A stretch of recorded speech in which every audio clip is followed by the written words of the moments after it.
స్వతంత్ర సమరయోధుల ట్రస్ట్ ఆధ్వర్యంలో దివ్యాంగులకు సేవలు అందించడం అభినందనీయమని కరీంనగర్ జిల్లా కలెక్టర్ శ్రీమతి పమేల సత్పతి అన్నారు. కరీంనగర్ జిల్లా స్వతంత్ర సమరయోధుల ట్రస్ట్ ఆధ్వర్యంలో తిమ్మాపూర్ మండలం మహాత్మానగర్లో నిర్వహిస్తున్న మానసిక వికలాంగుల ప్రత్యేక పాఠశాల వృత్తి విద్యా శిక్షణ కేంద్రానికి నూతన బస్సు ప్రారంభోత్సవం జరిగింది. 26 లక్షల రూపాయలతో Srinidhi credit cooperative federation limited ఈ బస్సును అందజేశారు.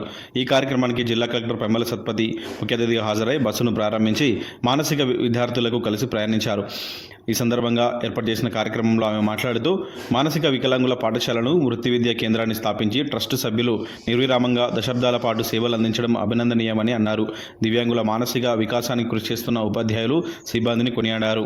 ట్రస్ట్ చైర్మన్ మాజీ ఎమ్మెల్యే చాడ వెంకటరెడ్డి మాట్లాడుతూ కరీంనగర్ జిల్లా స్వతంత్ర సమరయోధుల ట్రస్ట్ ఆధ్వర్యంలో అనేక సంక్షేమ కార్యక్రమాలు నిర్వహిస్తున్నట్టు తెలిపారు.